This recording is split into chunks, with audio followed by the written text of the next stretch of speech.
A continuación va a tomar la palabra el primero de los ponentes, que es Cristian de la Fe Rodríguez. Simplemente mencionar que es catedrático de la Universidad, concretamente de Murcia, del área de sanidad animal, es licenciado y doctor en veterinaria. Tiene la palabra, profesor. Bueno, nada, a mí en primer lugar, pues agradecer a la Junta de Castilla y León, al viceconsejero, por la invitación para estar aquí esta tarde con todos. Bueno, pues en este ratito lo que vamos a tratar es de, bueno, pues centrarnos básicamente en los aspectos más importantes de la infección, los aspectos básicos de la infección y un poquito recordar algo que seguro que todos ya sabemos cuál es un poco la situación actual, ¿no? Es decir, el tema de la dermatosis nodular, bueno, vamos a empezar a hablar primero cómo lo he estructurado un poquito, unos minutos de en qué consiste, para luego centrarnos, como ha comentado el viceconsejero, en los aspectos prácticos de la infección, ¿no? No vamos a entrar en detalles excesivamente técnicos, pero sí vamos a tratar de que todos los aspectos prácticos de la infección queden lo más claro posible. Bueno, todos sabemos a esta altura, bueno, pues qué es la dermatosis nodular contagiosa. Después repetiremos un poquito los aspectos básicos de la infección y de cómo se manifiesta en los animales afectados. Pero el cuadro clásico de dermatosis nodular es este que estamos viendo aquí, ¿no? En este animal no deja de ser una viruela, básicamente, y casi todas las viruelas pues se caracterizan pues por estas clásicas lesiones que, aunque la bibliografía te dice que están en determinadas partes del cuerpo y tal, si vemos este animal pues prácticamente en todo el individuo, en las patas, en la cabeza, en el torso y en todos lados tiene, bueno, pues podemos observar esas lesiones clásicas que tiene este tipo de infecciones. Son una serie de lesiones que, cuando avanzan, vemos aquí la diferencia, ¿no?, entre este animal y este, pues estas lesiones podrían ya tener en torno a 6, 7 semanas, se secan y tienen esta impresión, se forman costras, se caen, se quedan esa especie de conos en la piel con signo de donde ha estado la lesión, y bueno, pues con el tiempo, en algunos de los casos, los animales no fallecen, sino que se quedan esas lesiones puestas esas lesiones en esas zonas. No obstante, vamos a incidir mucho, vamos a hablar de la sintomatología, pero es un cuadro que es bastante patognomónico, ¿no?, bastante clásico, pero que vamos a ver sobre todo algunos aspectos que creemos que son muy importantes a tener en cuenta en relación con la epidemiología. Pero bueno, vamos a empezar poco a poco. Como hemos dicho, es un virus de la viruela, es un virus de la viruela muy parecido a los que afectan a los pequeños rumiantes, ¿de acuerdo? Genéticamente son muy similares, aunque curiosamente, seguro que a alguien se le está preguntando qué papel podrían tener las cabras o las ovejas en la viruela, en la dermatosis nodular. Pues ciertamente, aparentemente muy poco, o ninguno, diríamos así, ¿de acuerdo? Es cierto que hace unos pocos años hemos tenido la desgracia, iba a decir, la poca fortuna de tener también un cuadro de viruela ovina en España, concretamente en Andalucía y en Castilla-La Mancha. Y ahí, pues, pensamos, el ganado bovino no jugó ningún papel epidemiológico en aquella infección, ¿no? Por el caso del ganado bovino y de la dermatosis nodular, el caso de los pequeños rumiantes, sucede algo parecido. Aparentemente, aunque son virus muy cercanos genéticamente, su papel en la infección es mínimo, ¿no? Los primeros análisis filogenéticos ya sabéis que a los científicos nos gusta saber un poco, coger el bicho, la bacteria, el virus, analizar sus características, sus cosas. Pues aparentemente nos indican que la cepa que teóricamente entró primero en Europa, que es en Cerdeña, en la isla italiana de Cerdeña, pues se parece, o lo más que se parece, es a una cepa analizada en Nigeria hace unos años. No es nada extraño, pues porque, como ya veremos un poquito más adelante, el virus básicamente ha ido subiendo desde África, y tras su llegada a Turquía, pues prácticamente se distribuyó, ya lo vamos a ver primero en Europa, aunque ahí conseguimos erradicarlo, y ya pues ha continuado su expansión, en primer lugar por la Federación Rusa y a continuación pues en diferentes países del continente asiático. Del virus vamos a hablar muy poquito, simplemente saber que, bueno, que es bastante sensible al calor, a determinados pH, es decir, no es un virus especialmente resistente tampoco. Hay una lista de productos que son útiles que la tiene colgada el ministerio en su página web, pero sí que es importante que sepamos una cosa, que es un virus muy resistente en el exterior. ¿Y eso por qué es importante? Porque estamos hablando de que forma lesiones clásicas que evolucionan hacia la formación de costras y caen. El virus en esas costras continúa viable durante un tiempo.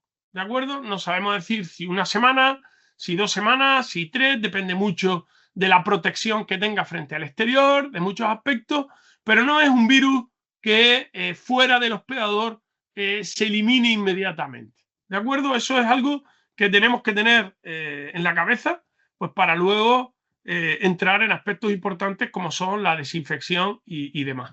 Aquí, como os he dicho, pues hay una serie de productos que el Ministerio de Sanidad tiene colocados en su página web. Vamos a ir directamente a los aspectos que más nos importan. Es un virus, como sucede con prácticamente muchas de las viruelas, que se centra mucho su efecto en los rumiantes, ¿vale? Hay una diferencia importante entre lo que es el Bos taurus y lo que serían ya pues su pariente asiático, ¿no? Los cebúes o incluso los búfalos de agua. Un aspecto que se manifiesta principalmente en la morbilidad, que suele ser más elevada en el Bos taurus en referencia a sus parientes asiáticos, a sus parientes silvestres, una morbilidad mayor. El resto de individuos parece ser un poquito más resistente. Lo que pasa es que esto es como todo. Ya lo decía Luis en la introducción, a veces las infecciones van caminando y vamos aprendiendo cosas. ¿Qué hemos aprendido? Nunca había estado en Asia.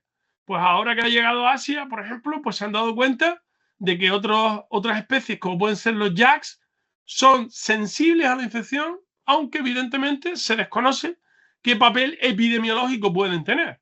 Pero evidentemente, a medida que va colonizando o apareciendo en zonas donde anteriormente no estaba, pues podemos ir observando diferencias en su epidemiología. Vamos aprendiendo cosas nuevas a la par que el virus evidentemente va localizándose en otras regiones. Más cosas de interés, más aspectos prácticos. Aparentemente todas las razas son susceptibles a la infección. Es decir, es verdad que cuando entramos en un rebaño afectado, pues no están todos los animales afectados. La morbilidad del rebaño no es del 100%. Y la mortalidad mucho menos. De hecho, normalmente la mortalidad suele ser bastante limitada. 3, 4, 5%, en ocasiones un poco más, pero no, ni se van a morir todos, ni todos van a enfermar. ¿De acuerdo? Hay un carácter individual ahí de resistencia a la infección que evidentemente pues, no es conocido. Pero a día de hoy lo que sí podemos decir es que no existe una mayor predisposición entre las diferentes razas. Del mismo modo, bueno, pues un individuo de cualquier edad puede verse afectado. Lo que pasa que aparentemente los animales jóvenes pues tienen una mayor susceptibilidad a la infección.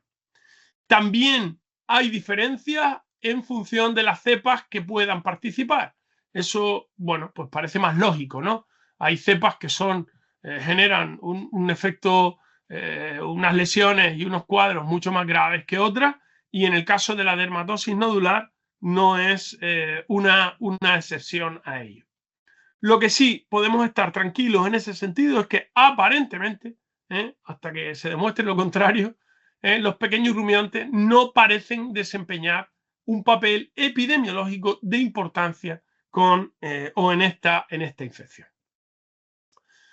Más cosas que se nos podrían ocurrir. Bueno, tenemos aquí ahora mismo la infección, ha estado estos meses atrás. Aquí también hay fauna silvestre. ¿Qué otras especies podrían participar? ¿Un ciervo puede tener algún papel epidemiológico en esta infección? Pues lo cierto es que no se sabe, porque es una infección que nunca ha estado en este territorio, en Europa. A mí la lógica me lleva a decir que no, porque sí que ha estado en otras partes de Europa, como vamos a ver posteriormente, ¿no? Está la zona de Grecia, en la península balcánica, es decir, y ahí realizando medidas de control específicas y exclusivas en el ganado bovino, hemos conseguido delimitar la infección.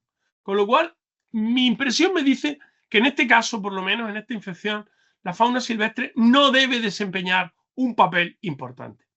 Claro, ¿dónde ha estado esta infección durante todos estos años? Evidentemente en el continente africano. Hasta los años 80-90 es donde se encontraban estas descripciones. Pues bien, ahí sí que determinadas especies de fauna silvestre, como los oryx, los springboks o incluso, más recientemente, incluso los camélidos, pues en determinadas lesiones, en determinados casos, como podemos ver las imágenes de esta foto, pues sí que se observan las lesiones típicas y clásicas de estos procesos virales. Importante también decir, bueno, que en un momento determinado una especie de estas características pueda adquirir la infección, no significa que jueguen un papel epidemiológico importante a la hora de mantener o distribuir la infección. Son aspectos diferentes. La peste de los pequeños rumiantes también afecta a la gacela y, sin embargo, lo que se sabe hoy en día es que, salvo que estén afectados los rumiantes domésticos, la peste de los pequeños rumiantes no se va a mantener normalmente en una situación. Con lo cual, este papel de la fauna silvestre siempre vamos a dejarlo un poco en entredicho, ¿vale? Si bien, repito, las descripciones que hay son las que son, mínimas, principalmente en el continente africano, y lo que existe en relación a las especies silvestres que tenemos en nuestro entorno es principalmente desconocimiento. Vamos con los aspectos prácticos de la epidemiología, ¿vale? Es decir, vamos a tener una charla específica en relación a los vectores. Yo ahí voy a entrar muy mínimamente a dar dos aspectos básicos, porque seguramente la compañera después pues ya ampliará un poco más esa información, pero que tenemos que tener claro cómo se transmite la dermatosis nodular contagiosa. Ya lo estamos viendo, lo hemos visto desde el pasado agosto cuando llegó la infección, ¿vale? Por un lado tenemos una transmisión vectorial y otra no vectorial, ¿vale? La transmisión vectorial, y por eso he titulado esta diapositiva como corta y larga distancia, me gustaría que nos quedáramos con la idea de que es la importante a corta distancia, ¿vale? Es decir, la transmisión a través de diferentes vectores, como veremos, es un poco la que tiene más importancia en esa transmisión a corta distancia. Mientras que cuando vemos saltos muy importantes de la infección de una comunidad autónoma, de una zona a otra, lo hemos visto principalmente en Francia, más que en España, ¿de acuerdo? Pues en esos casos, normalmente la transmisión suele estar ligada a movimiento, bien sea por fomites, yo pienso que en la mayor parte de los casos a movimiento de animales infectados. Hay que tener en cuenta también, aunque lo mencionaremos brevemente, que la transmisión no vectorial también se puede producir entre los animales, entre un animal afectado y uno susceptible, y uno sano. Lo que pasa que, curiosamente, estas son las cosas de las infecciones que a veces son realmente sorprendentes, mientras que, por ejemplo, en el caso de la viruela ovina o viruela caprina que pudimos vivir, desafortunadamente aquí hace muy poquitos años, esa transmisión directa entre animales es el elemento fundamental y en la cual los vectores no desarrollan un papel importante. En este caso es al revés. Es mucho más eficaz la transmisión a partir de los vectores que la transmisión por contacto directo entre un animal infectado y un animal susceptible. Curiosamente, esto es así. Es más eficaz de una manera o de otra, lo cual no indica que no pueda ser posible, lo cual también hay que tenerlo en cuenta.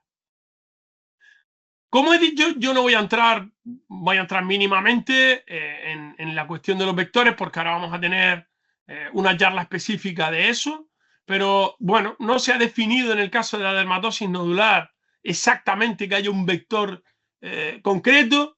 Sí que es importante saber, como nos comentará la compañera, que principalmente cuando hablamos de moscas, mosquitos, hablamos de una transmisión mecánica, lo cual evidentemente pues tiene mucha repercusión a efectos del tiempo en el cual un mosquito o una mosca puede mantenerse como una fuente de infección para otros individuos, estimándose pues en un plazo no superior a una semana. Otra cosa sucede con la garrapata, repito, no quiero entrar en exceso porque ahora tenemos una charla específica de esa, en las cuales pues se indica, se sospecha que esa transmisión no es solo mecánica, sino que en base a la infección y a la experiencia que hay del trabajo con la infección en el continente africano, se sospecha, y ese es una de mis principales dudas con respecto a qué puede pasar ahora con la reactivación del calor en nuestro ámbito, que puede ser un elemento fundamental para ayudar al virus a superar, pues por ejemplo, el invierno, ¿no? Esos periodos de frío en los cuales, pues evidentemente, sería más fácil eliminar un agente de estas características. Salvo que yo me equivoque, no hay datos al respecto en el continente europeo, aunque, repito, vamos a tener ahora una conferencia específica al respecto.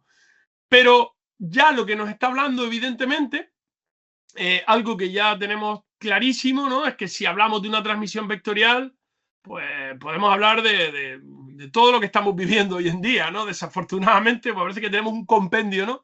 De infecciones, una detrás de otra, enfermedad hemorrágica epizootica, lengua azul, infección, enfermedad de Crimea-Congo, infección del Nilo, virus de Usutu, es decir, podemos echar toda la tarde hablando de diferentes infecciones transmitidas por vectores, y todas comparten un aspecto importante al estar ligadas a los vectores, que es la estacionalidad.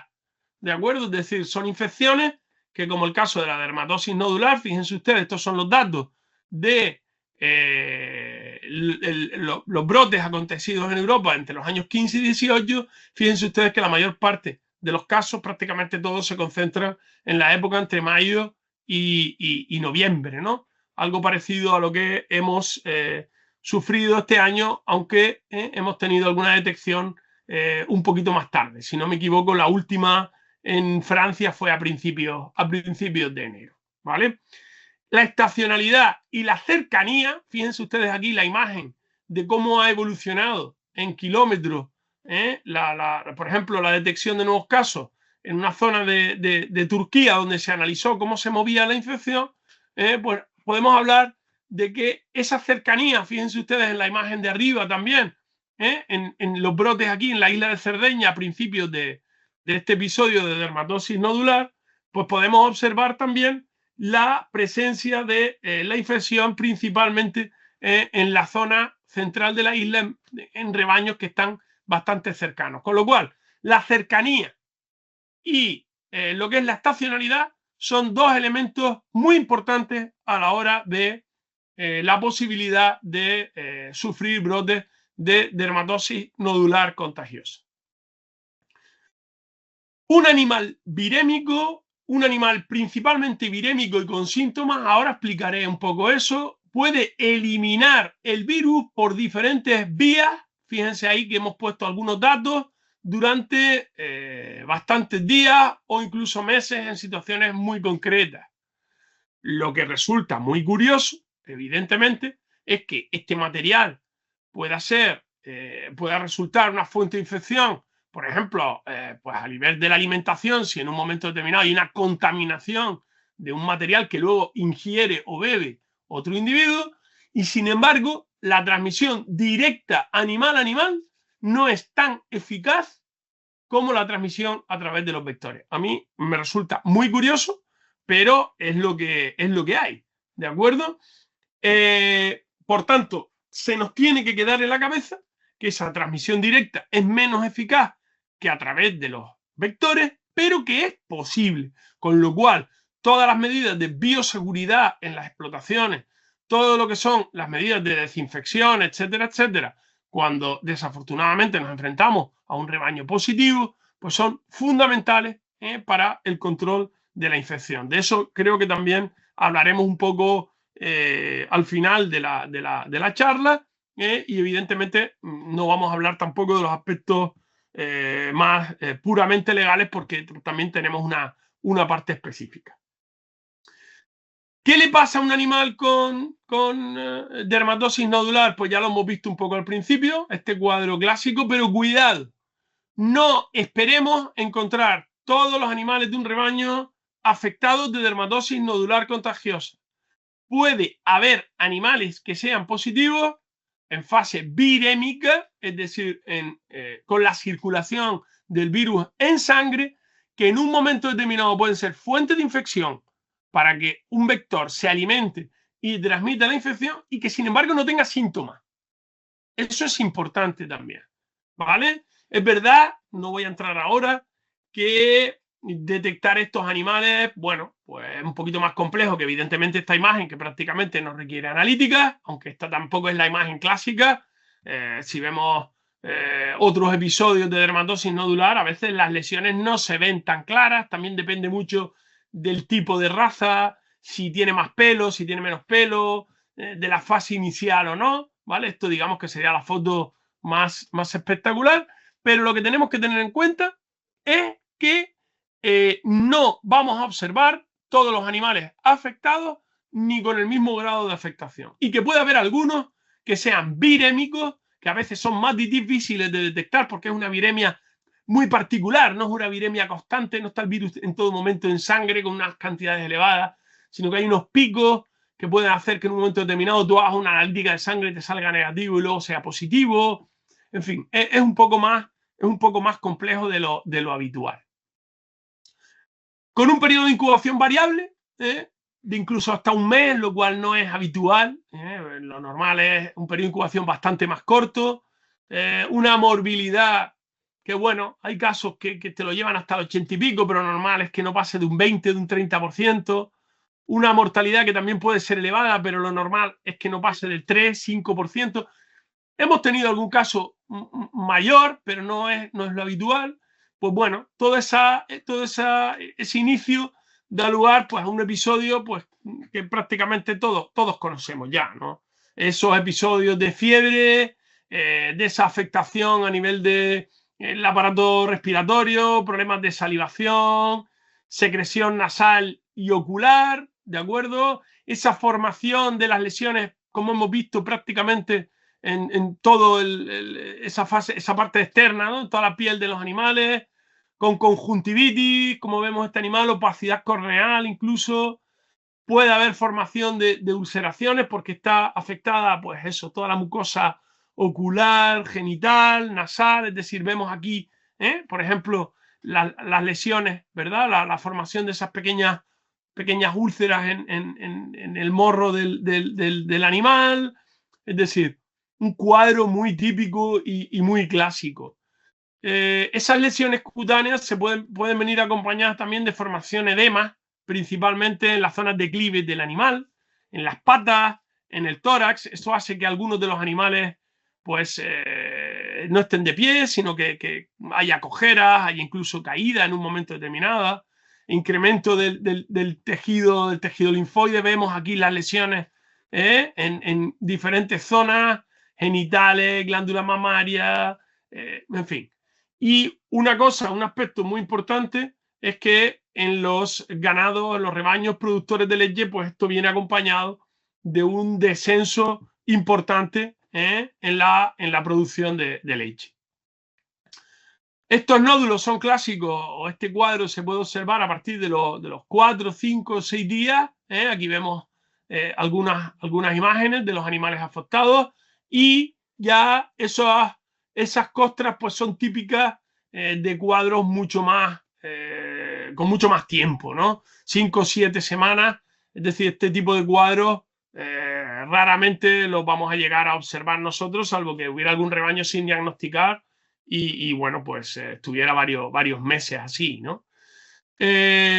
Una cosa importante también es que esa sintomatología la podemos observar también, esas lesiones, a nivel del sistema respiratorio y principalmente también del digestivo.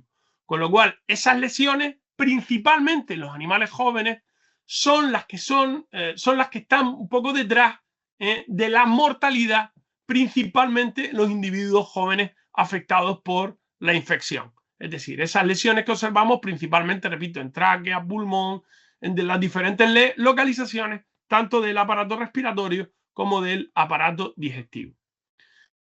La evolución de los cuadros, si lo dejáramos, sería pues esto, la formación de esas costras que caen luego al suelo y en la que en la que un virus de estas características puede permanecer viable durante varias semanas, incluso algún mes.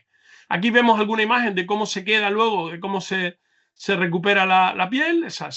Evidentemente la lesión, esa formación necrótica, pues se cae y luego la piel pues se recupera poco a poco en los animales. Y si dejáramos que el animal pasara más tiempo, evidentemente algo que nosotros aquí en Europa pues no está permitido, vemos como varios meses después, este animal creo que tenía aproximadamente un año después, vemos que todavía quedan restos de cómo evolucionarían esas lesiones en un animal afectado. La situación actual ya la conocemos. Antes del verano, al principio del verano pasado, pues se presenta la infección sin preguntar, ¿no? Como se presentan todas estas cosas, como se han ido presentando todas las que hemos dicho antes, más la viruela, más muchas cosas más. Se presenta sin avisar en Italia. Curiosamente, 3 días después se diagnostica en Italia, con lo cual, en Italia, 3 días después se diagnostica en Francia, con lo cual, bueno, pues era de suponer que la infección llevara evidentemente más tiempo por ahí. En Italia, si no han cambiado los datos, que creo que no, se han presentado un total de 80 focos, principalmente todos en la isla de Cerdeña, salvo un animal afectado que se llevaron a la península italiana, a la zona de Lombardía, y la detectaron sobre la marcha y no se detectaron más focos de la infección. En Francia, pues sí que han tenido los compañeros vecinos más problemas para controlar la infección.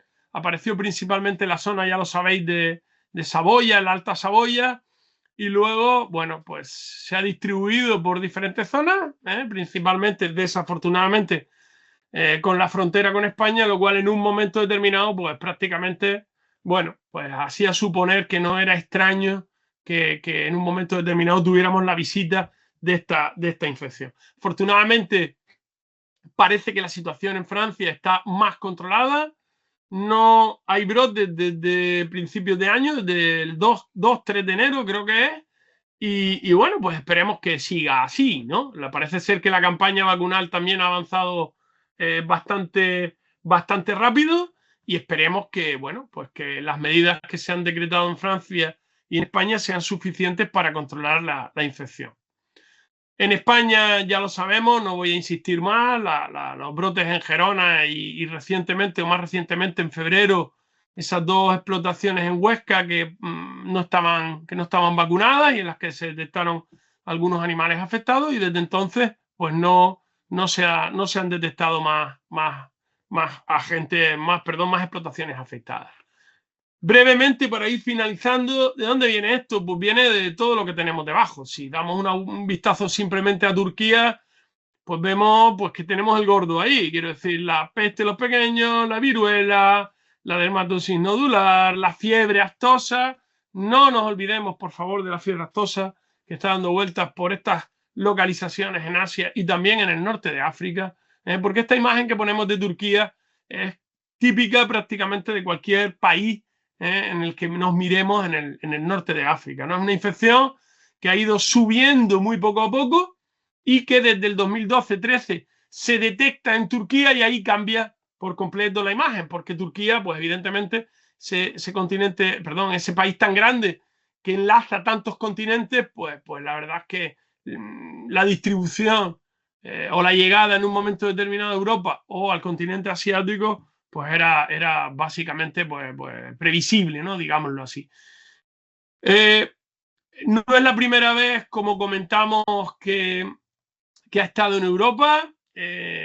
Bueno, pues en la zona de Grecia, todos los países balcánicos, Rumanía, etcétera, etcétera, Bulgaria, pues ha habido durante los años principalmente 15-16, pues muchos brotes de la infección, ¿de acuerdo? Tantos como, si no me equivoco, en torno a unos 7.000 aproximadamente.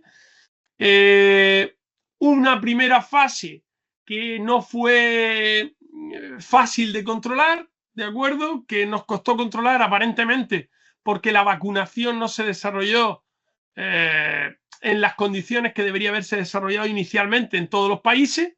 En este momento aplicamos las mismas medidas que estamos aplicando ahora mismo con los brotes en Italia, Francia y España: sacrificio, vacunación y control de movimientos.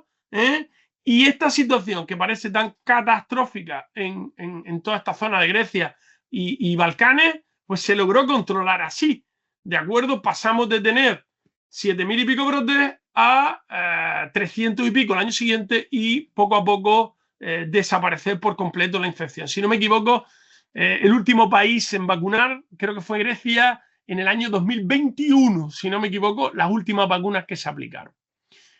¿Y en qué no pasamos lo que estamos haciendo? Pues lo que estoy diciendo, en la eficacia que tuvo la aplicación de estas medidas de control frente a la infección en esos brotes que acontecieron en esa zona. Es importante que sea un poxvirus, una viruela. Recordemos que la viruela humana ha sido la única infección en el ser humano que hemos sido capaces de erradicar vacunando.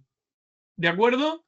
O sea, son infecciones que responden muy bien a la vacunación. Y el hecho de tener una vacuna que funciona bastante bien, una vacuna viva, ya lo sabéis, que genera una inmunidad importante en los animales varias semanas después de ponerlo, pues es un elemento fundamental para el control de la infección. ¿De acuerdo? Y eso es lo que estamos aplicando ahora mismo.